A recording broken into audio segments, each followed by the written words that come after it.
હંસાબેન ગામડામાં રહેવાવાળા એક મધ્યમ વર્ગીય પરિવારના મહિલા હતા.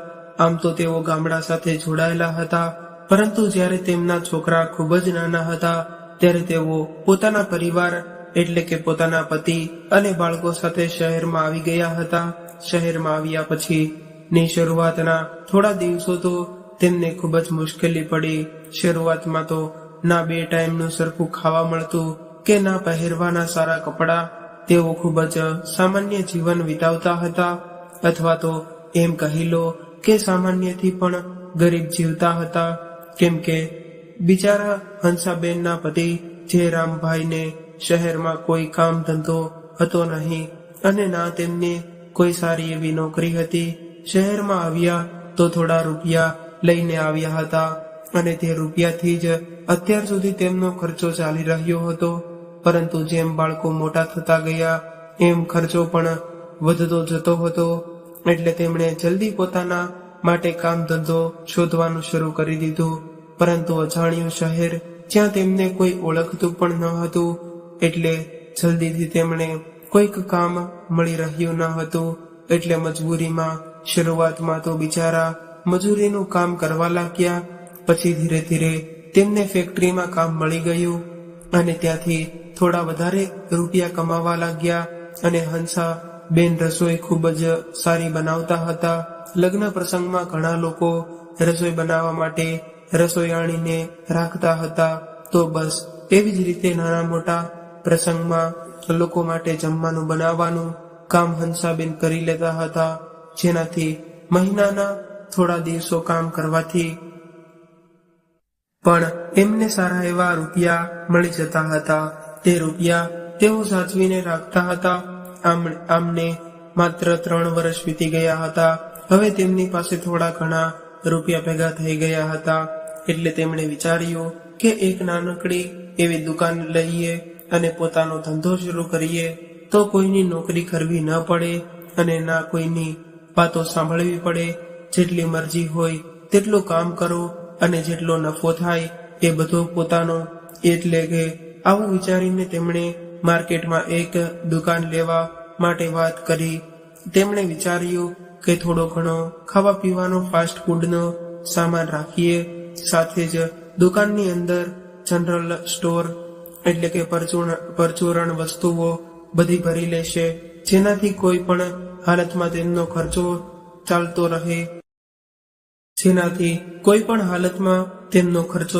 રહે. આ બધું વિચારીને તેમણે દુકાન લેવાનું નક્કી કર્યું. જલ્દી જ તેમને એક દુકાન મળી ગઈ, પરંતુ દુકાન લેવામાં 70,000 રૂપિયા ઓછા પડતા હતા. જેથી જયરામભાઈ વિચારવા લાગ્યા કે આટલા રૂપિયા ક્યાંથી લાવશે. એટલે હંસાબેને વિચાર્યું, તમે ચિંતા ના કરો, જમણવારમાં મને જે રૂપિયા મળતા હતા તેને બેંકમાં ભેગા કર્યા છે અને તેમાં 70,000 રૂપિયા થઈ જશે. એટલે તેમણે 70,000 રૂપિયા ઉપાડીને દુકાન ખરીદી લીધી અને જેમાં તેમણે નક્કી કર્યું હતું કે મુજબ સામાન ભરી લીધો. હવે દુકાન પણ પરચુરણની બધી હતી, એટલે કે જનરલ સ્ટોર હતો. તો થોડા જ દિવસોમાં દુકાન ઠીકઠાક ચાલવા લાગી અને હંસાબેન અને જયરામભાઈ બંને ભેગા મળીને દુકાન સંભાળવા લાગ્યા. લગભગ આગળના 2 વર્ષોમાં તેમનો હિસાબ કિતાબ સુધરવા લાગ્યો. હવે બાળકોનું ભણતર પણ તેઓ સારી રીતે કરાવી રહ્યા હતા. એટલે સૌથી પહેલા જયરામભાઈએ હંસાબેનને કહ્યું કે હવે તું દુકાનમાં કામ કરવાનું બંધ કરીને આરામથી ઘરે રહીને બાળકો પર ધ્યાન રાખ, કેમ કે હવે તેમને કામ કરવાની કોઈ જરૂર નથી. એના કરતા વધારે જરૂર બાળકોને પોતાની માની છે. એટલે હંસાબેન હવે ઘરે રહીને પોતાનું બધું જ ધ્યાન બાળકો પર દેવા લાગ્યા. ધીમે ધીમે તેમની આર્થિક સ્થિતિ પણ સુધરવા જતી હતી. એટલે હવે તેમના માટે પોતાના બાળકોથી વધારે જરૂરી બીજું કંઈ ન હતું. જેમ જેમ સમય વીતતો ગયો, જયરામભાઈની દુકાન જામી ગઈ અને તેઓ સારા એવા રૂપિયા કમાવા લાગ્યા. અને ઈશ્વરની કૃપાથી હવે તેમના બાળકો સરકારી સ્કૂલને બદલે પ્રાઇવેટ સ્કૂલમાં જવા લાગ્યા અને તે લોકો એક સારી જિંદગી વિતાવવા લાગ્યા હતા.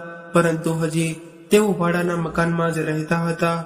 પરંતુ જ્યારે ઉપરવાળાનો સાથ હતો તો પછી ચિંતા કેવી. ધીરે ધીરે તેઓ રૂપિયા ભેગા કરતા રહ્યા અને 11-12 વર્ષોમાં તેમણે પોતાનું મકાન પણ લઈ લીધું. આખો પરિવાર એક સાથે ખુશી ખુશી રહેતો હતો. બધા લોકો એકબીજાને ખૂબ જ પ્રેમ કરતા હતા. પરંતુ સમય હંમેશા એક જેવો નથી રહેતો. સમયની સાથે સંબંધો પણ બદલાઈ જાય છે અને સંબંધો બદલવાની સાથે તે સંબંધોમાં પરિવર્તન આવવું પણ સ્વાભાવિક વાત છે. ક્યારેક કોઈ માણસ લગ્ન પછી બદલાઈ જાય તો ક્યારેક વક્ત અને હાલાતની સાથે પરંતુ હમણાં તેમના વક્ત અને હાલાત બંને ખૂબ જ સારા હતા. બાળકોનું ભણવાનું પૂરું થયું અને હવે તેઓ ગ્રેજ્યુએશન કરવા લાગ્યા. જયરામભાઈએ મકાન અને દુકાન બંને પોતાના નામે લીધેલી હતી. સમયની સાથે તેમની દુકાન ખૂબ જ સારી ચાલવા લાગી હતી. એટલે ધીરે ધીરે પૈસા ભેગા કરતા ગયા અને હવે તેમણે એક બીજી દુકાન પણ ખોલી લીધી. તેમના બાળકો તો ભણતા હતા એટલા માટે તેમણે બંને દુકાન પર કામ કરવા માટે છોકરા રાખ્યા હતા, જેથી તેઓ આરામથી બંને દુકાન સાચવી શકે. એકલા જયરામભાઈ બંને દુકાનનું કામ સંભાળતા હતા. ક્યારેક એક દુકાન પર બેસી જતા તો ક્યારેક બીજી દુકાન પર. બધું જ કામ તેમણે દુકાનમાં રાખેલા છોકરાઓના હાથોમાં પણ નહોતું આપી દીધું. નહીંતર બેઈમાનીની પણ ખૂબ જ મોટી વસ્તુ હોય છે. બે પૈસાને જોઈને ક્યારે કોઈ માણસનું મન લલચાઈ જાય ખબર નથી પડતી. એટલા માટે પોતાની દુકાનોની દેખરેખ તેઓ જાતે જ રાખતા હતા. દુકાન પર કામ કરવા વાળા છોકરાઓને તે પોતાના બાળકો સમજીને તેમને ખૂબ જ પ્રેમથી રાખતા અને બીજી બાજુ તેમના બાળકો ભણવાનું પૂરું કરી રહ્યા હતા. તેમના દીકરાઓનું ગ્રેજ્યુએશન પૂરું થઈ ગયું એટલે તેમણે પોતાના દીકરાઓને બેસાડીને પૂછ્યું કે હવે તેઓ શું કરવા માંગે છે. તેઓ પોતાના ભણતરના હિસાબે કોઈ નોકરી શોધવા માંગે છે કે પછી પોતાના પપ્પાના કામ ધંધાને સંભાળવા માંગે છે. તે સમયે છોકરાઓએ કહ્યું કે તમને જેમ ઠીક લાગે એમ એવી રીતે કરવા તૈયાર છીએ, પરંતુ ભણવાનું હોય કે તેમનું પહેરવાનું જયરામભાઈએ ક્યારેય કોઈ વસ્તુમાં દખલ કરી ન હતી. જે જેટલું મન કરતું હોય એવી જ રીતે કરે અને છોકરાઓ રહેતા હતા. એટલા માટે તેમના જીવનનો એક મહત્વનો નિર્ણય એટલે કે પોતાનું ભવિષ્ય બનાવવાનો નિર્ણય લેવા માટે પણ તેમને જાતે જ કહ્યું. તેઓ શું કરવા માંગે છે તે તેઓ પોતે નિશ્ચય કરે. જો તેઓ નોકરી કરવા માંગે છે તો પણ કરી શકે છે, અને જો તેઓ પોતાના પિતા સાથે દુકાન પર બેસવા માંગે છે, તેમની પાસે રહીને તેમનું ધ્યાન રાખવા માંગે છે તો પણ કરી શકે છે. તેમના દીકરાઓએ વિચારીને કહ્યું કે પપ્પા, અમે નોકરી શોધી લઈશું. જ્યારે અમે આટલું ભણ્યા છીએ તો એક વખત પોતાના ફિલ્ડથી રિલેટેડ કામ શોધવાનું શું વાંધો છે. હર વખતની જેમ જયરામભાઈએ આ વખતે પણ પોતાના બાળકોનો સાથ દીધો અને કહ્યું કે બેટા, જેવી તમારી ઈચ્છા હોય તેમ કરો.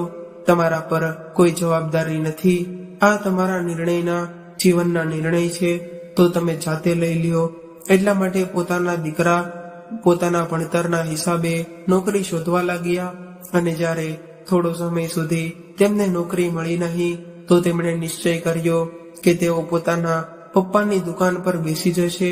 કમસે કમ કંઈક કામ તો હશે. અને સૌથી મોટી વાત તો એ હતી કે જ્યારે પોતાનો ધંધો છે તો તમને નોકરી કરવાની શું જરૂર હતી. પોતાની દુકાન પર પોતે માલિક બનીને બેઠા રહે અને ત્યાં કોઈને ઓફિસમાં ભલે ગમે તેટલી મોટી નોકરી હોય પણ રહેતો નોકર જ ને, અને કોઈને કોઈ કામમાં બેસવાની વાતો સાંભળવી જ પડે. પરંતુ અહીં એવું કંઈ નથી હોતું. પોતાની દુકાન પર પોતાની મરજીના માલિક હતા. થોડા સમય સુધી તે બંને એવી જ રીતે કામ કરતા રહ્યા. પછી જ્યારે તેમને આ કામમાં નફો દેખાવા લાગ્યો તો બંને એક એક દુકાન સંભાળવા લાગ્યા. અને જયરામભાઈ બંને દુકાનો પર ઈચ્છા થાય ત્યારે ફરતા રહેતા. અને હવે તેમણે પોતાના છોકરા માટે છોકરી શોધવાનું શરૂ કરી દીધું.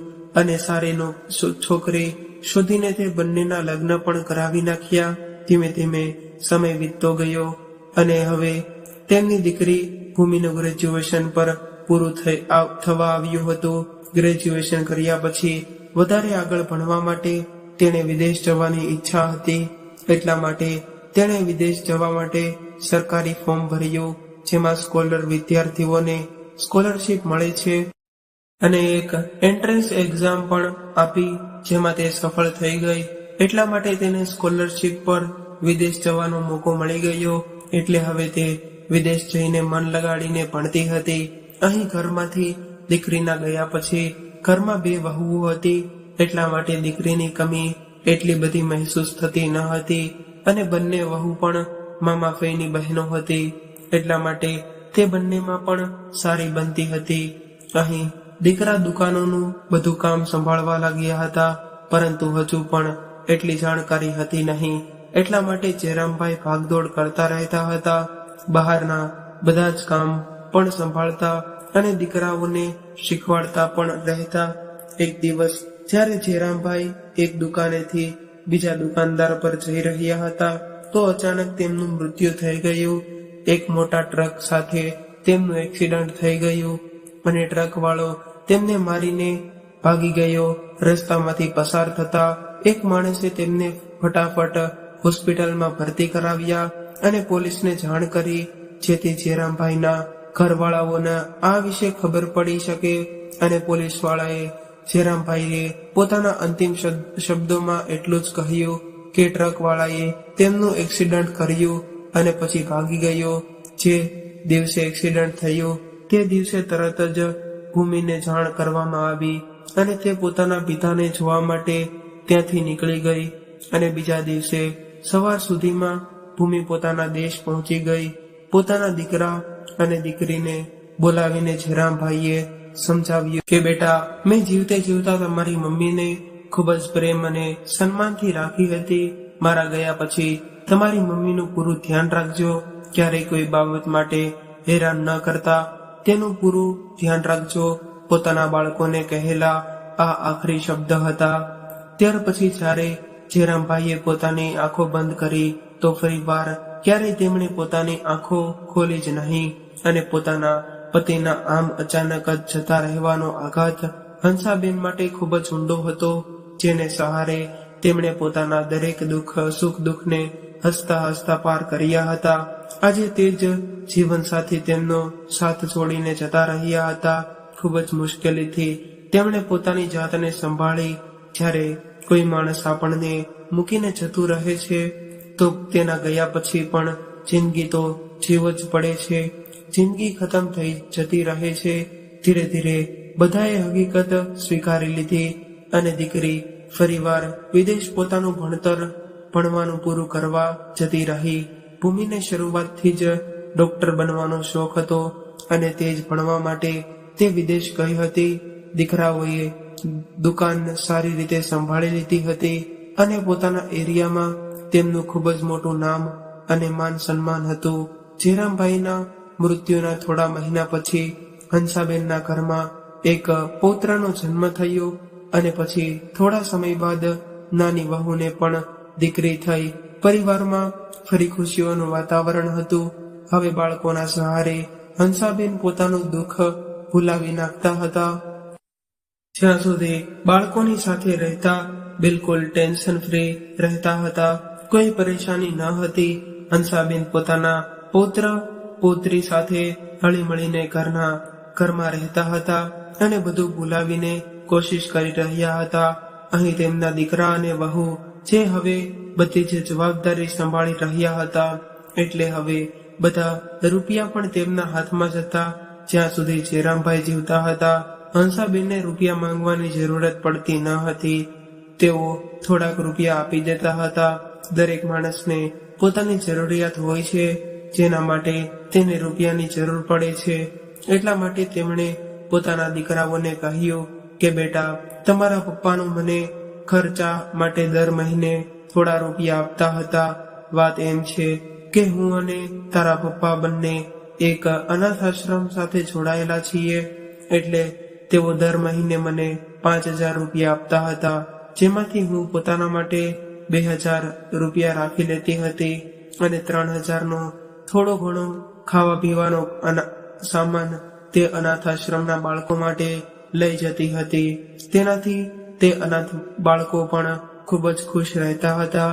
એટલે હું ઈચ્છું છું કે તું પણ તારા પપ્પાની જેમ એવું જ કર.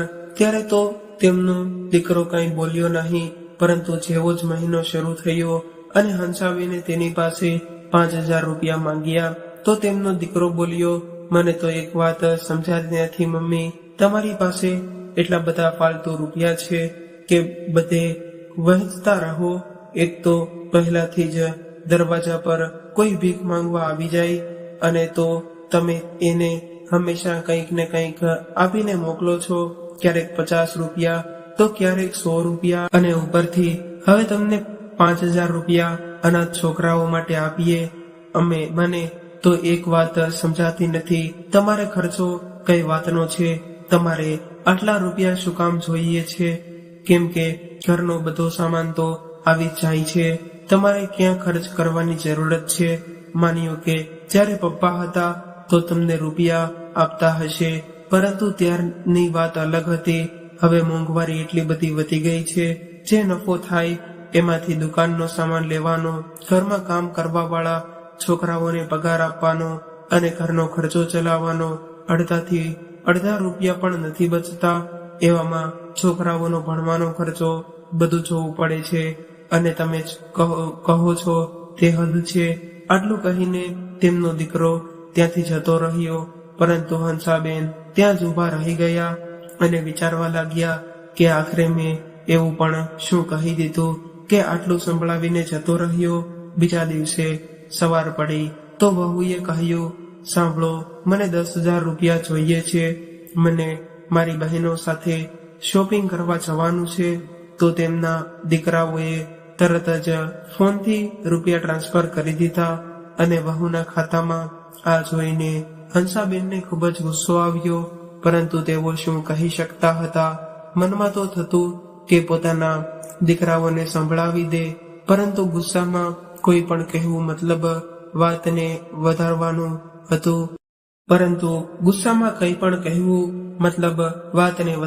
હતું. તેમણે ઠંડા દિમાગથી કામ લીધું અને શાંત થઈને પોતાના દીકરાઓને કહ્યું, બેટા, વહુને શોપિંગ કરવા માટે તારી પાસે 10,000 રૂપિયા છે, પરંતુ તે ગરીબ બાળકોને દેવા માટે તારી પાસે 5,000 રૂપિયા નથી. અને જ્યાં સુધી વાત રહી શોપિંગની, તો આ બંને પાછલા મહિને જ કરેલી બધી શોપિંગ કરીને આવી હતી અને હવે ફરી આ મહિને આટલી શોપિંગ શું કરવી છે? આટલા બધા કપડાનું શું કરવું છે? આ વાત સાંભળીને દીકરા અને વહુને બંનેને ખૂબ જ ખરાબ લાગ્યું અને કહેવા લાગ્યા કે મમ્મી, તમે પોતાના કામથી કામ રાખો. હર વખતે દીકરા અને વહુની વાતોમાં વચ્ચે ટકટક કરવાની જરૂર નથી. અમારી ઘરવાળાને તમારે કંઈક આપવું હોય તો શું તમને પૂછીને આપીશું? અને હવે તમારી અને એમની ઉંમરમાં કોઈ ફરક નથી. શું આ ઉંમરમાં શોખ પૂરા નહીં કરે તો ક્યારે કરશે?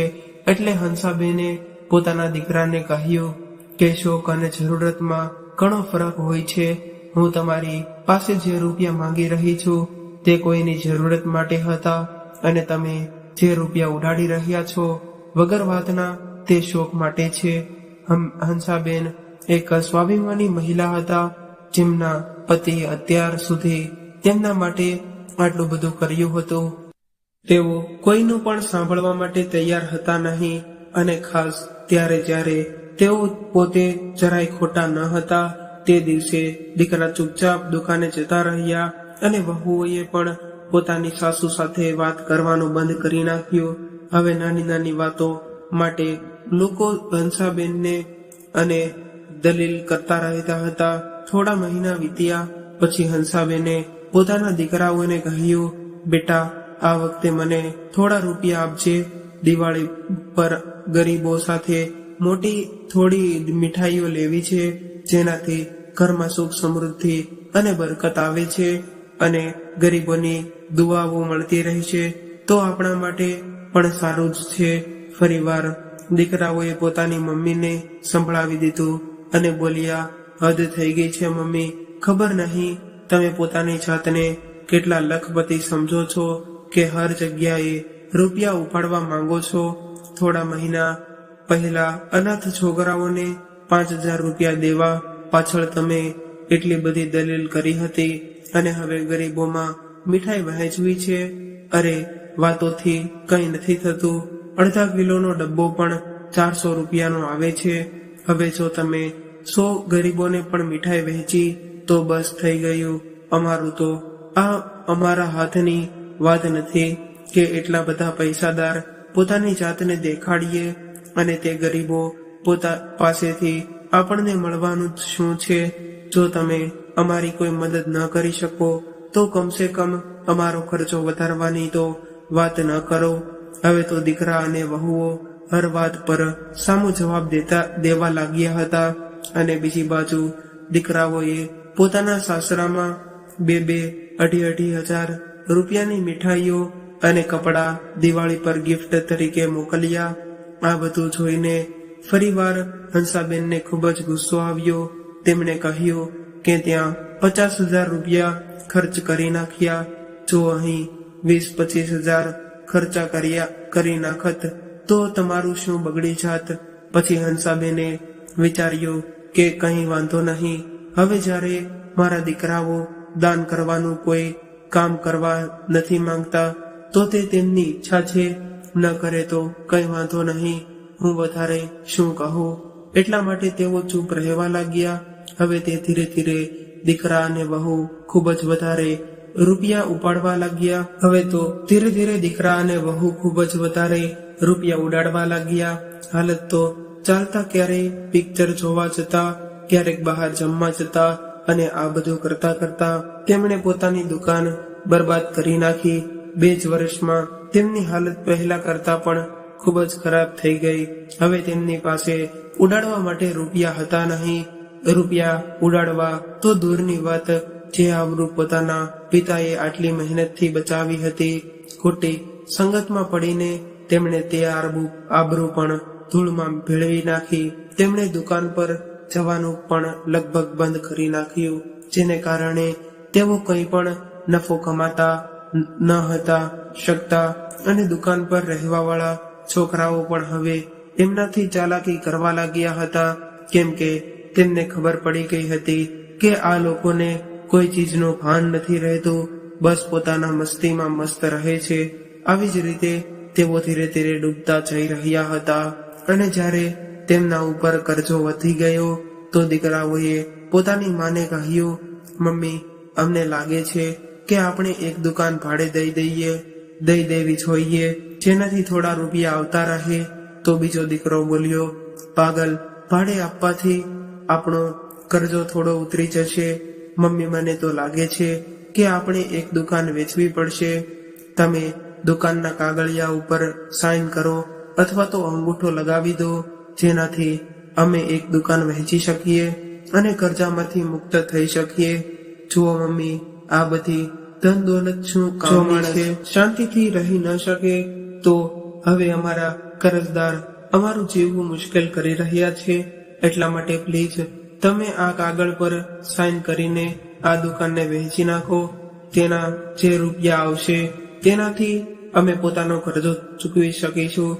જ્યારે તેમને આ વાત ખબર પડી તો હંસાબેને ના પાડી દીધી અને તેમણે પોતાના દીકરાઓને કહ્યું કે તમે લોકોએ પોતાના ફાલતુ મોજ શોખ માટે થઈને પોતાના ઉપર કરજો કરી લીધો છે, કોઈ કામ સારા કામ માટે નથી કર્યો.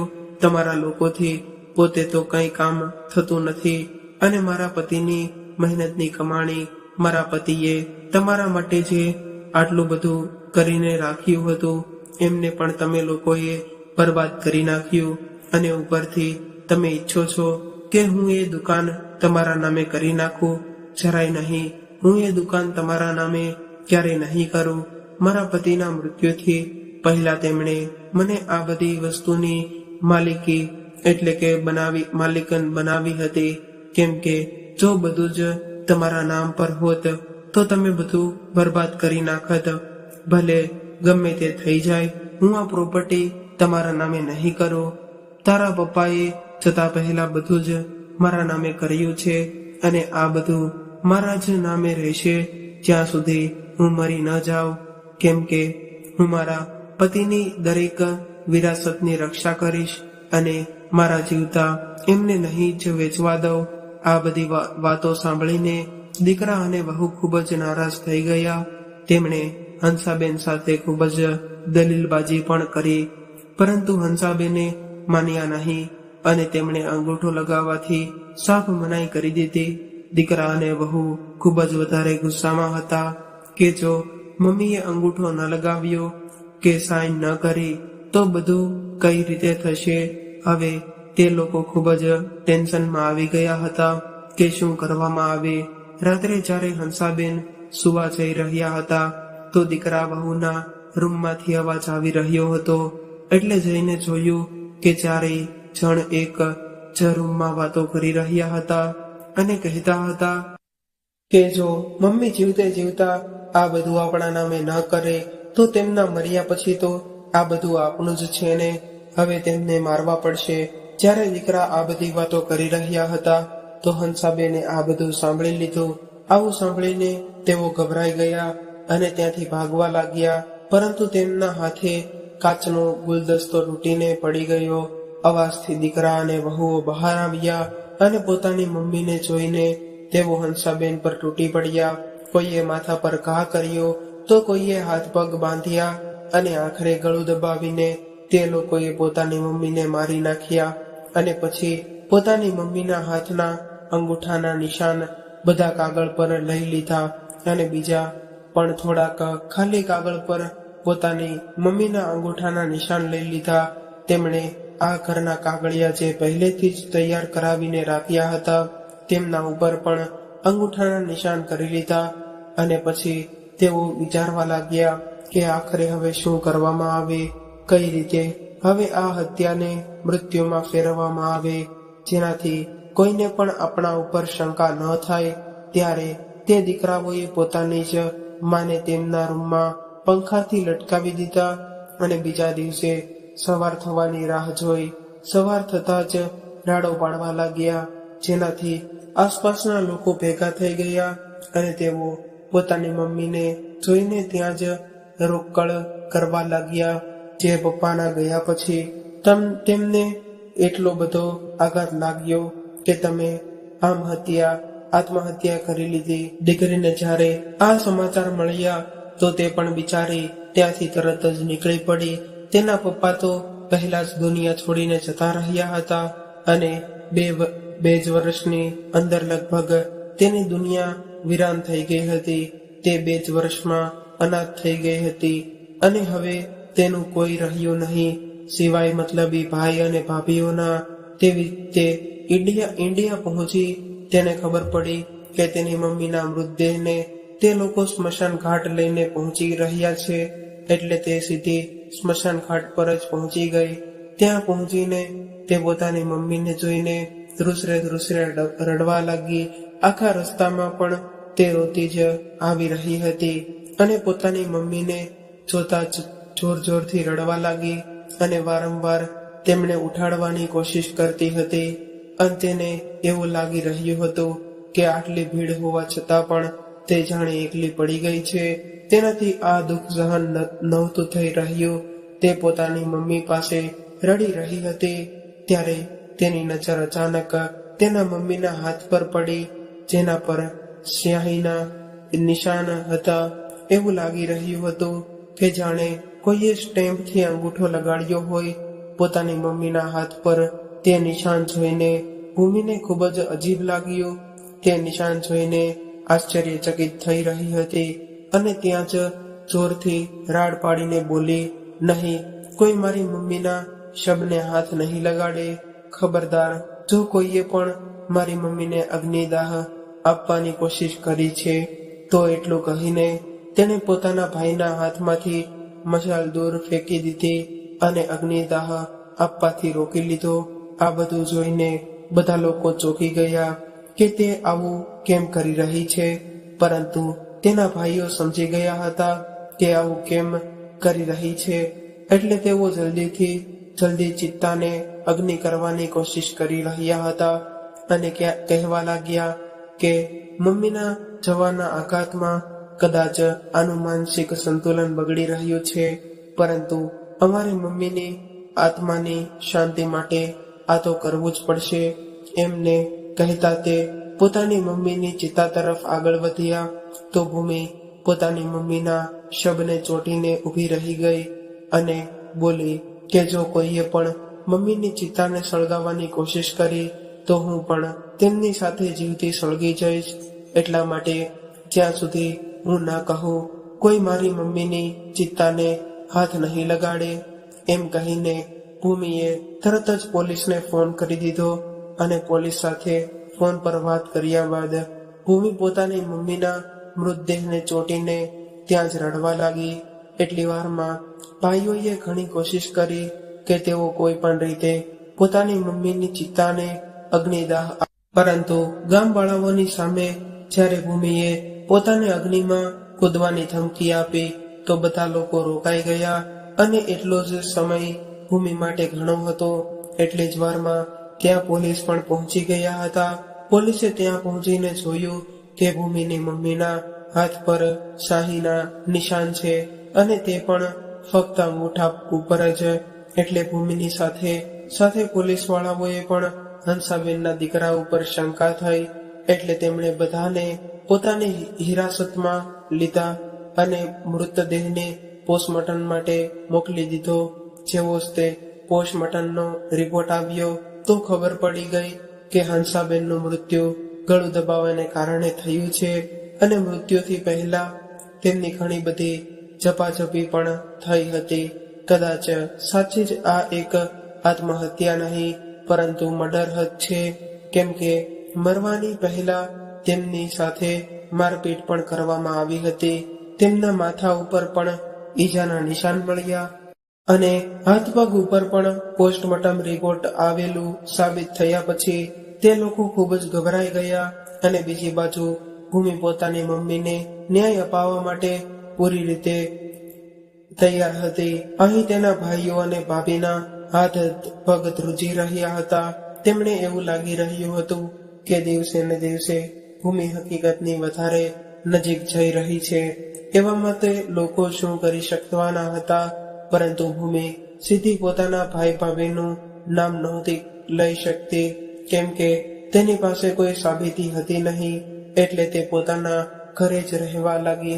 પછી વિદેશ ગઈ નહીં. તેમણે પોતાના કોલેજની 21 દિવસની છુટ્ટી પણ લઈ લીધી અને પોતાની મમ્મીના કાતિલને શોધવાના ઈરાદાથી તે નીકળી પડી. તે પોતાની મમ્મીના ગુનેગારને જેલમાં પહોંચાડવા માંગતી હતી અને એટલા માટે તે પુરાવા શોધી રહી હતી. એક ચક્કરમાં ઘણી ખરી તે ભાગદોડ કરી રહેતી હતી. એક દિવસ જ્યારે તે પોલીસ સ્ટેશન પાછી આવી રહી હતી કે ત્યારે જ તેની નજર તે પોતાના જૂના નોકર ઉપર પડી, જે બજારમાં નવા અને સારા કપડાં પહેરીને ફરી રહ્યો હતો.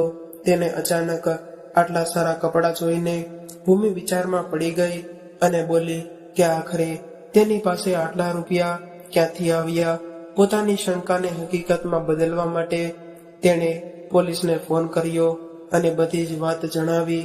પોલીસે પણ શંકાના આધારે તે નોકરને પકડી લીધો અને થોડી અશક્તતાથી પૂછપરછ કર્યા પછી તેણે જણાવી દીધું કે જે રાત્રે હંસાબેનના દીકરાઓએ તેમને માર્યા હતા તે રાત્રે તે નોકર તેમના ઘરમાં હાજર હતો અને તેણે આ બધાને હંસાબેનને મારતા જોઈ લીધા હતા. તે પોતાની મમ્મીને મારીને પંખાથી લટકાડી રહ્યા હતા ત્યારે આ નોકરે તેમને જોઈ લીધા હતા અને તે લોકોએ તેમનું મોઢું બંધ કરવા માટે પૂરા 5 લાખ રૂપિયા આપ્યા હતા. જ્યારે ભૂમિએ આ બધું સાંભળ્યું તો તેના માથા પર જાણે આભ તૂટી પડ્યું. કેટલી બેદર્દીથી 2 દીકરાઓએ પોતાની જ માને જનેતાને મારી નાખી અને ભૂમિએ ગુસ્સામાં આવીને પોતાના ભાઈઓને ઘણી બધી વાતો સંભળાવી અને તેમણે મારવા પણ લાગી અને પોલીસ વાળાએ ભૂમિને તેના ભાઈઓથી દૂર કરી અને કહ્યું, મેડમ, તમે નિશ્ચિત રહો, આમના કર્મોની સજા અમે તેમને અપાવડાવીશું. અને આખરે ભૂમિના ભાઈએ અને ભાભીએ બધાને જેલ થઈ ગઈ. તેમણે જેવા કર્મ કર્યા હતા તે પોતાના કર્મોની સજા ભોગવી રહ્યા હતા અને આજે જેલમાં કેદ છે. અને બીજી બાજુ ભૂમિએ પોતાના પપ્પાની બંને દુકાનો સારી રીતે સંભાળી અને એક બે વિશ્વાસપાત્ર છોકરાઓને દુકાન પર રાખ્યા અને વિદેશ જઈને પોતાનું ભણવાનું પૂર્ણ કર્યું. કેમ કે 1 વર્ષ કરતા પણ ઓછો સમય બચ્યો હતો તેનું ભણતર પૂરું થવામાં. તે જલ્દી પોતાનું ભણવાનું પૂરું કરીને પાછી આવી અને પોતાના ભત્રીજીને તેણે બોર્ડિંગ સ્કૂલમાં મુકાવ્યા અને બોર્ડિંગ સ્કૂલની લઈને પોતાનું ઘરે પહોંચી ગઈ અને તેણે પોતાના માતા પિતાની દીકરી હોવાનો ફરજ નિભાવ્યો. તો મિત્રો, આજની વાર્તા કેવી લાગી તે કોમેન્ટ કરીને જરૂરથી જણાવજો. અને જો પસંદ આવી હોય તો કોમેન્ટ બોક્સમાં હર હર મહાદેવ જરૂરથી લખજો અને ચેનલને જરૂરથી સબસ્ક્રાઇબ કરી લેજો. ત્યાં સુધી સૌને મારા જય શ્રી કૃષ્ણ.